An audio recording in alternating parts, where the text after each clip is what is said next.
Mu gihugu cyo mu Bubiligi umunyarwanda yishe mugenzi we w'umunyarwanda.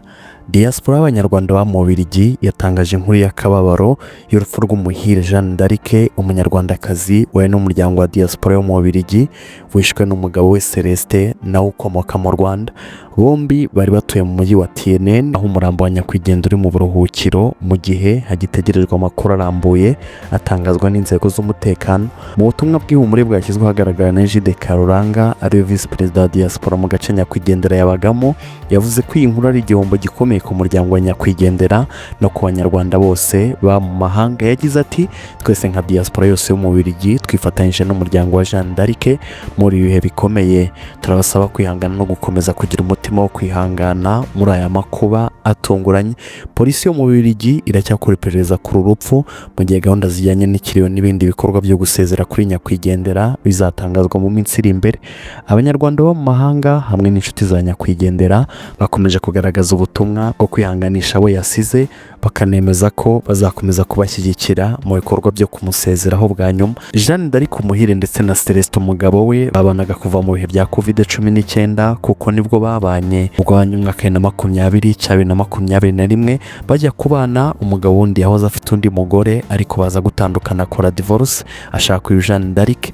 Bari bafitanye abana babiri bakiri bato, amakuru akagaragaza ko nta kibazo bari basanzwe bafitanye, ariko ngo bari bafite imyaka itandukanye aho umugabo yarutaga cyane umugore we.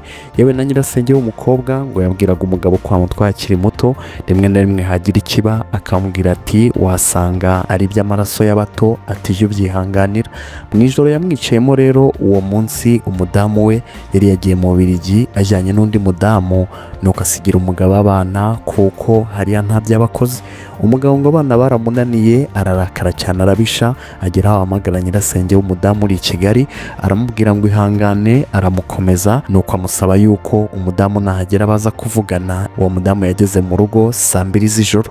Uwo nyirasenge yahise amusaba yuko bavugana, umugabo aranga kuvugana birangiriraho, bikanakeka ko yahise atangira kumukorera ibikorwa by'ubunyamanswa byamuhitanye.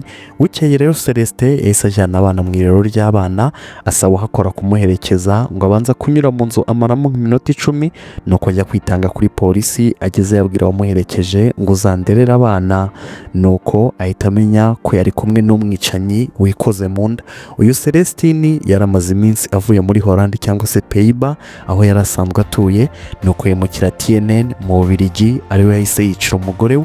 Iyi nkuru iteye agahinda rero. Uyu mugabo ntiyishe umugore we gusa ahubwo ubwe nawe yishe n'izo mpinja, kandi burya nta n'impamvu ikwiye gutuma umwe mu bashakanye yica mugenzi we. Kuganira cyaba kimwe mu bisubizo cyangwa se bagakora divorce.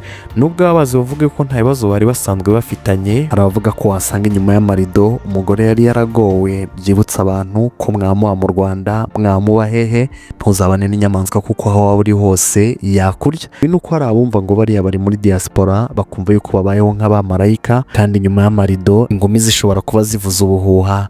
Rimwe na rimwe rero utanabona uko wahukana nibura ngo uhumekeho. Si mu Rwanda gusa bashakanye bicana, no hanze murabona yuko bari kwicana. Gusa bita bisebye u Rwanda aho umuntu yica undi, akica umugore we babyaranye, akicira abana, akica uwo bavanye hamwe, akamwicira mu mahanga.